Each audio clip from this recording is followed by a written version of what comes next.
ఆంధ్రప్రదేశ్లో కాగల కార్యాన్ని గంధర్వులే తీర్చినట్లు ఏ intelligence chief, ఏ Vijayawada city commissioner, ఏ Vijayawada DCP నాడు తెలుగుదేశం ప్రభుత్వంపై, తెలుగుదేశం నాయకులపై ఇష్టానుసారం కేసులు బనాయించి వేధించారన్న ఆరోపణలున్నాయో వారు తాము చేసిన స్వయంకృతాపరాధంలోనే ఈరోజు చిక్కుకొని సస్పెండ్ అయ్యే పరిస్థితి తెచ్చుకున్నారు. తెలుగుదేశానికి వ్యతిరేకంగా వీరు పనిచేశారనే ఆరోపణలు వైసీపీ ప్రభుత్వ హయాంలో పలు సందర్భాల్లో తీవ్ర స్థాయిలో వినవచ్చే. వీరు ఇష్టానుసారం వ్యవహరించారనేది కూడా అందరూ భావించింది. వీరిని ఏదో ఒక కేసులో ఇరికించి వీళ్ళని సస్పెండ్ చేయించడం లేదా వీళ్ళని ఇబ్బంది పెట్టడం జరుగుతుందని అందరూ భావించిన అనూహ్యంగా వారు చేసిన తప్పు, వారు పన్నిన ఉచ్చులోనే వారు ఇరుక్కుపోయారు. దీంతో తెలుగుదేశం, భారతీయ జనతా పార్టీలు కుట్రపూరితంగా వీళ్ళని ఇరక్కబెట్టాయన్న ఆరోపణలను ఎదుర్కోరావాల్సిన అవసరం లేకుండా పోయింది. ముంబైకి చెందిన సినీ నటి కాదంబరి జత్వాని విషయంలో వీరు ఎంత అత్యుత్సాహంతో వ్యవహరించారో నాటి ముఖ్యమంత్రి కార్యాలయ జోక్యంతో ఈరోజు స్పష్టమైపోయింది. పోలీసులు తమ విస్తృత అధికారాలను ఎలా పరిచారో ఆ సినీ నటి, అందుకు సంబంధించిన ఆధారాలు స్పష్టం చేశాయి. దీంతో స్పష్టమైన ఆధారాలతో ఈ నాటి ఇంటెలిజెన్స్ చీఫ్, నేడు డీజీపీ స్థాయి అధికారి, అలానే నాటి పోలీస్ కమిషనర్, నేడు ఐజీపీ స్థాయి అధికారి, ఆ తర్వాత నాడు ఎస్పీ, నేడు డిఐజీ స్థాయి అధికారి, వీళ్ళ ముగ్గురిని ఆంధ్రప్రదేశ్ పోలీస్ చరిత్రలోనే మొట్టమొదటిసారిగా ఒకేసారి సస్పెండ్ చేయడం జరిగింది. ఇక్కడ వీళ్ళేదో ఒక రాజకీయ పార్టీకి అంటకాగారని కాదు, చట్టాన్ని ఎలా దుర్వినియోగం చేశారనే విషయం సుస్పష్టమవుతోంది. నాడు జగన్ చెప్పారని ఇలాంటి అధికారులు ఎందరో, ఎన్నో కేసులు, ఎన్నో వివాదాలు, ఎన్నో కుంభకోణాల్లో ఇష్టానుసారం సంతకాలు చేశారు, వ్యవహరించారనడంలో ఏమాత్రం సందేహం లేదు. ఈ ప్రక్రియ వాళ్ళు చేసిన తప్పుల్ని నెమ్మదిగా బయటపెడుతూ వస్తుంది. ప్రజలే వాటన్నిటినీ వెలికి తీసుకొస్తారు.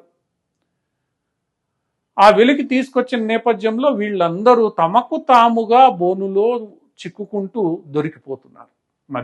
మద్యానికి సంబంధించిన విషయంలో ఒక అధికారి ఇప్పటికే జైల్లో ఉన్నాడు. ఈరోజు కాదంబరి జత్వాని విషయంలో ముగ్గురు ఐపీఎస్ అధికారులు, ఒక డివైఎస్పీ, ఒక ఇన్స్పెక్టర్ సస్పెండ్ అయ్యారు. ఇక వీళ్ళ మీద క్రిమినల్ కేసెస్ కూడా నమోదవుతాయి. ఆ కేసులు ఎలాంటి పరిణామాలకి దారితీస్తాయో మనం వేచి చూడాల్సిన విషయం. ఈ అధికారులు మాత్రం ఎందుకు దొరికిపోతున్నారు? వీరి వెనక ఉన్న రాజకీయ నాయకులు ఎందుకు దొరకడం లేదు? ఇక్కడ అర్థం చేసుకోవాల్సింది ఏంటంటే, రాజకీయ నాయకుడు తెర వెనక ఉండి నోటి మాటగానే ఆదేశాలు ఇస్తాడు. వాటిని అమలు చేయాల్సిన బాధ్యత అధికారుల మీద ఉంటుంది. అధికారులు వాటిని కాగితాల మీద కూడా పెట్టాల్సి ఉంటుంది, చూపించాల్సి ఉంటుంది. కాబట్టి అధికారులు దొరికిపోతున్నారు. ఇక్కడ అధికారులు నేర్చుకోవాల్సిన గుణపాఠం ఏమిటంటే, నాడు వైఎస్ రాజశేఖర రెడ్డి హయాంలో కూడా జగన్మోహన్ రెడ్డి, విజయసాయి రెడ్డి పన్నిన కుంభకోణాల్లో ఇరుక్కొని ఎందరో ఐఏఎస్ అధికారులు ఇప్పటికీ కోర్టుల చుట్టూ తిరుగుతున్నారు. మన ముందు ఒక శ్రీలక్ష్మి అన్న ఐఏఎస్ అధికారిని ఒక పెద్ద ఉదాహరణగా ఉన్నారు.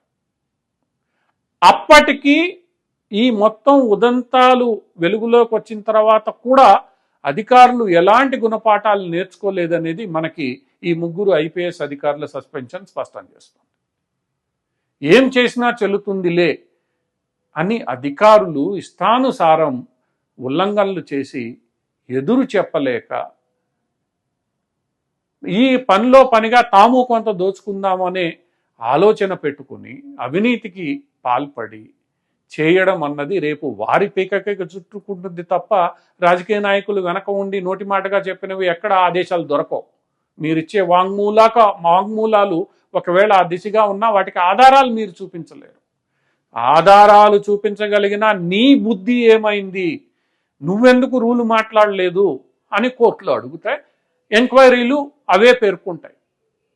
సో ఇప్పటికైనా ఈ సంఘటనల తర్వాత అయినా ఒక సీనియర్ ఐపీఎస్ అధికారులు ముగ్గురు సస్పెండ్ అయిన తర్వాత అయినా అధికార గణం నేర్చుకోవాల్సింది ఏంటంటే 5 ఏళ్లకు అధికారంలోకి వచ్చే రాజకీయ నాయకుల ఇష్టానుసారం కాదు, రూల్స్ అండ్ రెగ్యులేషన్స్ ప్రకారం మీరు నడవాలి, నడిపించే ప్రయత్నం చేయాలి, చట్టాలను అమలు చేయాలి, ప్రజలకు మంచి చేయాలి.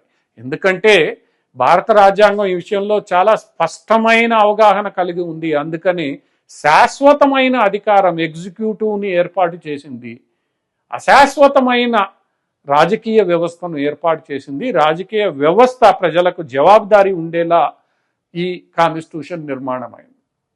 అంటే వాళ్ళకి తెలుసు రాజకీయ నాయకులు ఎప్పుడు ఎలా తిరుగుతారో తెలియదు, కాబట్టి పరిపాలన సుస్థిరంగా ఇబ్బందులు లేకుండా సాగడానికి శాశ్వతమైన ఈ ఎగ్జిక్యూటివ్ వ్యవస్థను ఏర్పాటు చేసింది. ఆ ఎగ్జిక్యూటివ్ వ్యవస్థని సమర్థవంతంగా నిబంధనల ప్రకారం చట్టాలకు అనుగుణంగా నిర్వహించాల్సిన బాధ్యత ఎగ్జిక్యూటివ్ది. ఒకవేళ రాజకీయ వ్యవస్థ తప్పు చేస్తుంటే తప్పు చేస్తున్నారని చెప్పాల్సిన ధైర్యం, బాధ్యత కూడా ఎగ్జిక్యూటివ్దే. ఏ రోజైతే ఎగ్జిక్యూటివ్ రాజకీయ వ్యవస్థకు అడుగులు మడుగులు ఎత్తుతుందో ఇలాంటి పరిస్థితులే దాపురిస్తాయి. ఇలాంటి పరిస్థితుల కారణం మీరు ఎవరిని దూషించలేరు, అందుకు మీరే కారణము. ఇప్పటికైనా ఆంధ్రప్రదేశ్లోని అధికార యంత్రాంగం, ఐఏఎస్లు, ఐపీఎస్లు, వాళ్ళు ఏ కేడర్ అయినా కానివ్వండి, వాళ్ళు గుర్తుపెట్టుకోవాల్సింది తాము ప్రజలకు బాధ్యుడము, చట్టాలకు బాధ్యులము. ఆ చట్టాలు నిబంధనలకు అనుగుణంగా తాము పనిచేయాలి. తమల్ని తప్పుడు పనులు చేయమని ఎవరైనా చెప్పినా ధైర్యంగా ఈ పని మేము చేయము, మీరు ఎవరి చేతనైనా చేయించుకోండి అని చెప్పగలిగిన రోజు ఈ రాజకీయ నాయకులు ఇష్టానుసారం తమ ఆటలు ఆడరు. ఇది అధికార యంత్రాంగం నేర్చుకోవాల్సిన అంశం.